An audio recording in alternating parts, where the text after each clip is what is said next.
What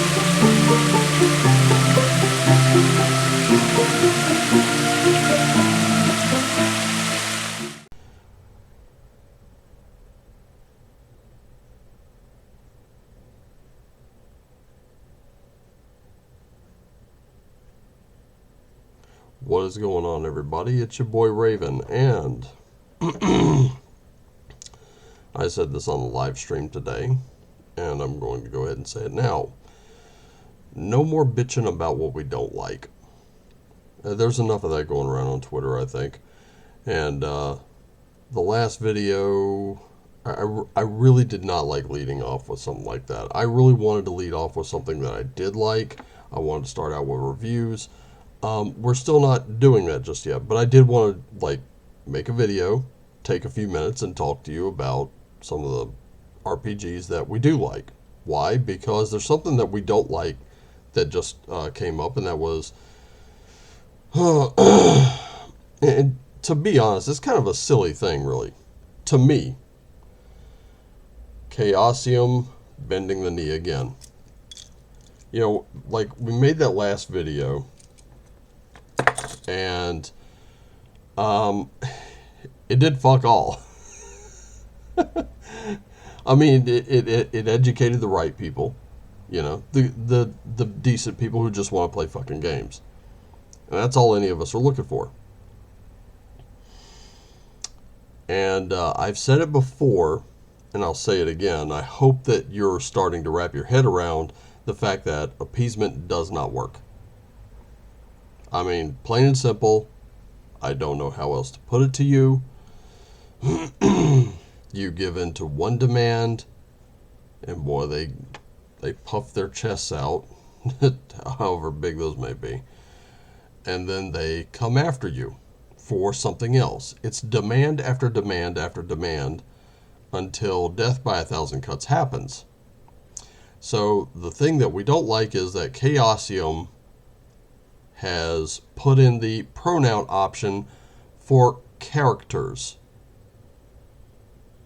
for their Call of Cthulhu game. Now, Call of Cthulhu is usually set in the 1920s, 30s, and 40s. I don't know what they're thinking. I really don't. Now, to be fair, it's completely optional. And to be fair, one of the solutions to that is just, you know, grab a legal pad. You know, grab a notebook. Grab some loose leaf paper. Make your own character sheet. Download a template. Start printing them out. Make your own character sheet. That's one way to kind of go around it. But the problem is that Call of Cthulhu, as I understand it, has been leaning more and more in this direction. They have hammered the point over and over and over again that H.P. Lovecraft was a racist and H.P. Lovecraft was a bigot. Never mind that shortly before he died, he renounced all that and admitted he was wrong. You know what? I've also got an audiobook that I got from Audible. Not an advertisement, by the way. And it was his complete fiction. This is an 80-some-odd hour audiobook. And one of the first things that hit me, they spent like 10 minutes droning on about how he was a racist, how he was a bigot, and how that was just a product. Now, to be fair, they put in that was just a product of his time. But let me show you. If you doubt I'm a fan, yeah. I've read not this particular volume, but I have had other volumes full of his works. I read them. I've been reading Lovecraft's work for about 30 years now.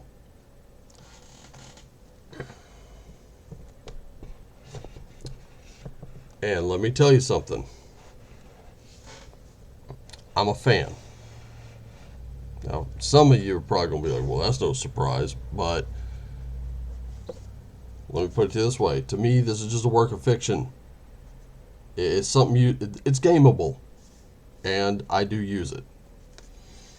All right. As a matter of fact, if you want to know what's in that book, it's very simple. Type in the Necronomicon audiobook on YouTube, and you pull it right up. So let's talk about some other things. Now, personally, the way I look at it, if you don't like something the company's doing, whatever it is you don't like, you stop buying it. I mean, it's that simple. You either stop buying it, or you severely restrict any kind of money that you're putting toward that company. I did it. I've done it. I will do it again and again. There's nothing wrong with that. So, solution number one, making your own character sheet. Let's have a look at some other solutions, because I do have them. And you know what? I should Ooh. Okay. Well, fine now. Shoot. All right. So I'm going to talk about this for just a minute. It's not going to be anything huge, but I do need to talk about it. So let's, there we go. Okay, there we are.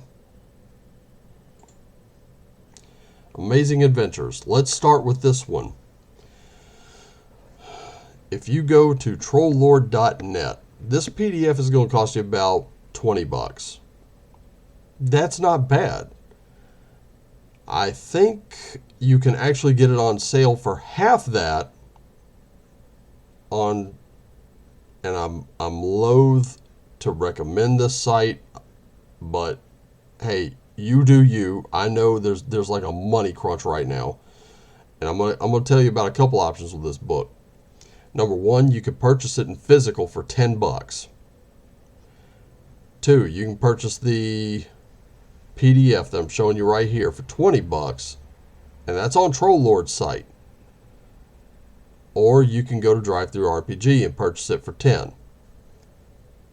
Personally, the way I look at it, if you're going to spend $20, if you're looking at Trolllord's site and you're going to spend $20, get both.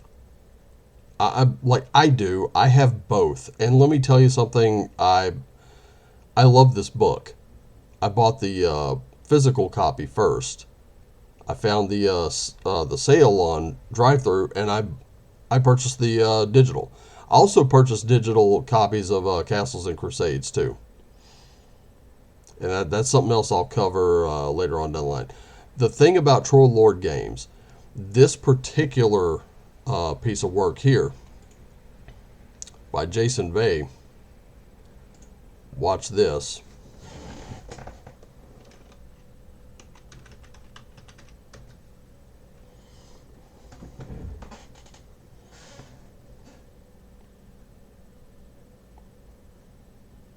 I hope you see it.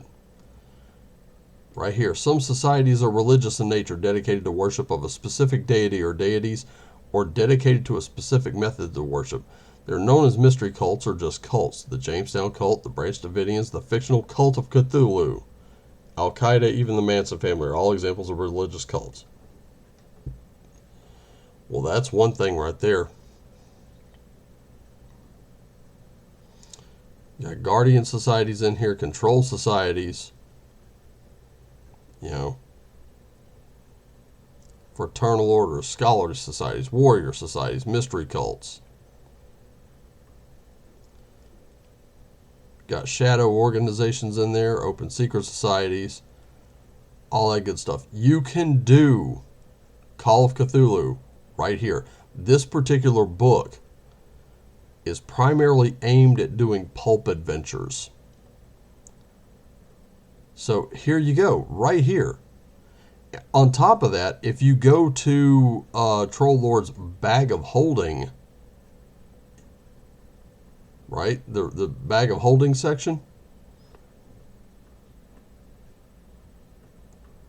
I guarantee you, you'll find character sheets. They do have them. And as a matter of fact, I'll go to my RPGs right here, because I did download them, and that's free stuff. Also, if you want to play this game for free, I will I will tell you this: they don't have many of these Amazing Adventures books left. I would suggest getting at least the physical copy. Let's see what we got here. I'm gonna kind of do this because I got. And here's the other thing: if you're one of those that you're just used to that D&D 5e rule set, well, they got this bad boy too. Amazing Adventures for 5th edition. Like I said, I've got both. And let me tell you something. Amazing Adventures, you can set it. It's one of those go anywhere, do anything books. And that's what I love about it. You can literally do anything with these books. So you go there. There are quick start guides. Quick start guides are free. They're just the rules, just what you need to start playing the game. As a matter of fact, let me see if I can't find the quick start guides, because I know I downloaded them.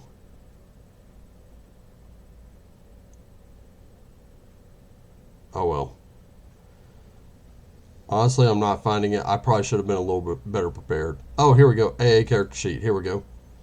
Look at that. Right here.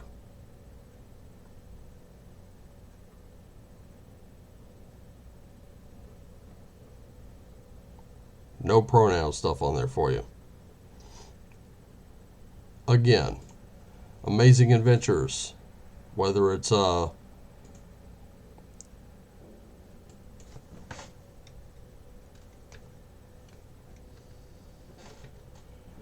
this version, which is the truly, this one I call it the truly free version because you can kind of go anywhere and do anything. And it's its own thing. It's its own rule set. Or if you just use the 5th edition, there you go, right there. Amazing Adventures for 5e. And of course, for free, you got this character record sheet. And I'm pretty sure somewhere around here, I've got the quick start for that. There's also a fillable character sheet for Castles and Crusades if you want one. Like I said, I'll cover that in a later video. Yeah, I'm not finding the quick start for Amazing Adventures. I know I downloaded it though. I know I did. I probably didn't transfer it properly. What a mess. My digital files are kind of a mess, y'all. So anyway, start there. Create your. I mean, you can grab this if you don't feel like creating your own. Bang, there it is. That's for you. And you can use it for either one of these games. Doesn't have to go any further than that. Now, another game that I got is going to be based on this. This game right here is not expensive, and I'm going to cover this one in another video I got planned called D&D Alternatives. But it is none other than this one, 4 Against the Great Old Ones. This is Call of Cthulhu, and look at this. It's only 81 pages. It is not a big, thick book. Guess what? Amazing Adventures has sanity check rules and stuff like that. They have sanity mechanics. So does this. They have sanity and insanity on page 14. You got investigators like occultist, nurse, medium, spy, professor, veteran, gangster, private detective. Helpers, enemies, sanity and insanity, traveling. And let me tell you something, just from having played 4 Against Darkness here, they're very simple rule sets. Like I said, these books are not very big. And yes, you can get them in print or you can get them in PDF. I recommend do both. They're so, I mean, if you're going to buy Call of Cthulhu, that can run you anywhere from what, 70 to about almost 80 bucks. I'm telling you, you could save some money and just get these. You could save some money and just get Amazing Adventures. In fact, I'd recommend you get Amazing Adventures. I'd recommend you get this too. Put them together. Need an adventure? Bang, Dawning Horror. Adventures for 4 Against the Great Old Ones. I mean, small books, people. This is only slightly bigger than Four Against Darkness by like maybe 14 pages. You can have a look right here. Premise: set up your party. Investigator: rule changes. They do have some rule changes. Navigating the map. Combat. End of the game. Upgrades. New classes. Archaeologists, redeemed cultists. Horror of the mind. Howl of the mutilated. Night tour. The inheritance. Return to Antarctica. That looks like almost in the mountains of madness to me. You can go anywhere, do anything, right? If you need a little more guidance or something like that, the best part about Four Against the Great Old Ones or Four Against Darkness is that it is kind of a solo game. I'll show you something. It doesn't take a whole heck of a lot to play this game, because I'll show you right now. This is my Four Against Darkness journal right here, where I just keep notes. There's my level 3 wizard character sheet right there. Put them on index cards. Put them on index cards. Put them in these little recipe sleeves. You'll preserve them. Stick them right there in your book. Doesn't even have to be one of these. It could be like a composition book. I just didn't have a composition book free, but I had this one, and I really wasn't doing anything with it. Plus, it does have that kind of like, if you look at these little like leatherette journals, you got that little bookmark there. It does kind of give off that 1930s vibe, right? Sort of like the Grail diary that Indiana Jones's father was carrying around.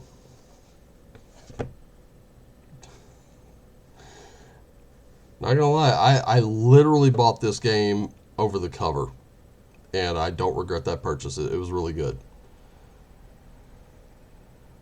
Let's see what else we got. I got one more game. One more. Boom. Wretched Epoch. 234 pages. This is going to be probably... Well, actually, you know what? This is going to be a thicker... Well, nope. 210 pages. I'm sorry. So this is actually a thicker book, but it's only slightly larger than A5 size. So it's still a small book. It doesn't. These books, they don't take up much space, ladies and gentlemen. In fact, here you go. Amazing Adventures for 5e, a whopping 355 pages. This is the biggest book out of all. But these two books are multi-genre. These books, they have kind of a genre of their own.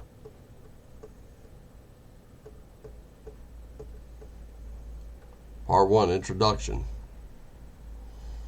I kind of look at this. Times of the Belle Epoque were fraught with innovation and research, both in scientific and pseudoscientific and outright esoteric fields. Is it possible the thirst for knowledge led humankind to tap into unknown energies, giving rise to a surge in esoteric phenomenon? Are the Bavarian Illuminati, Knights Templar, Stonemasons, Rosicrucian, the Theosophical Society, or the Hermetic Order of the Golden Dawn behind all the strange happenings? Yeah, you could do it here. Kind of set in France back in the day. During the days of the Wild West almost. Very similar time period. And yes, you can do Eldritch Horror with this particular game.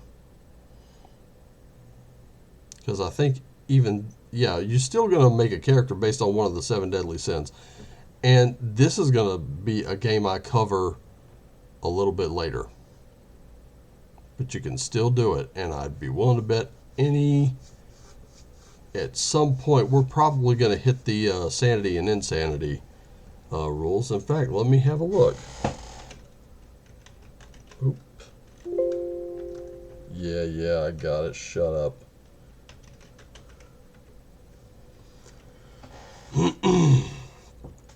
Derangements and other conditions.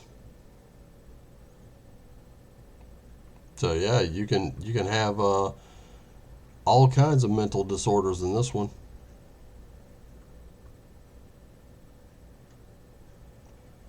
We recommend that you use the sanity rules for conjurers. Learning rituals and practicing magic should be a significant risk for a character to undertake. Unlike Wretched Bastards, there isn't an alien explanation for the effects of magic on conjurers, but in a real-world setting, going insane for using magic feels right.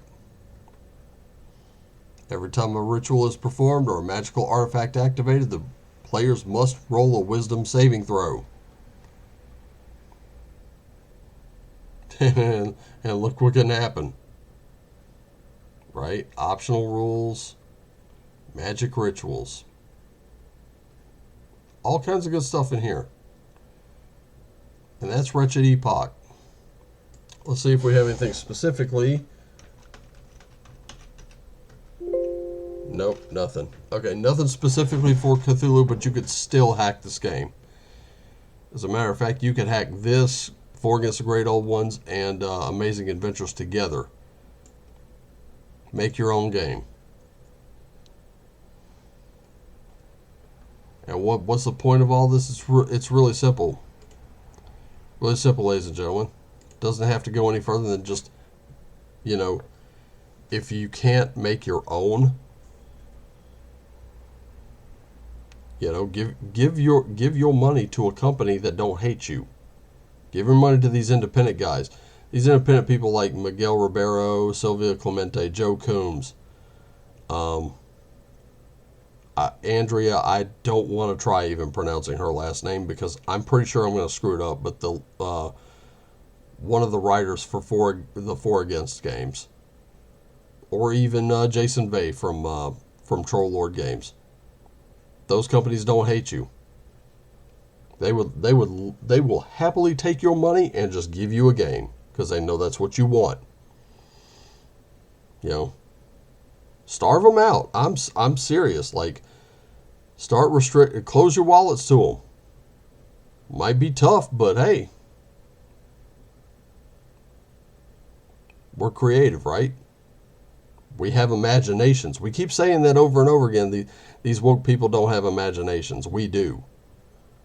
Well, are we putting them to use? Or are we going to sit there and bitch and piss and moan about the pronoun options on character sheets? I don't know about you, but I'm not going to sit around and do that. I'm going to focus on the stuff I love, and that's the stuff I love right there. Let's get creative, y'all. All right? That's really all I got for this one. This is your boy Raven saying I love you all. Take care of yourselves and each other. Always do what lights you up. Always play what lights you up. And as always, play on.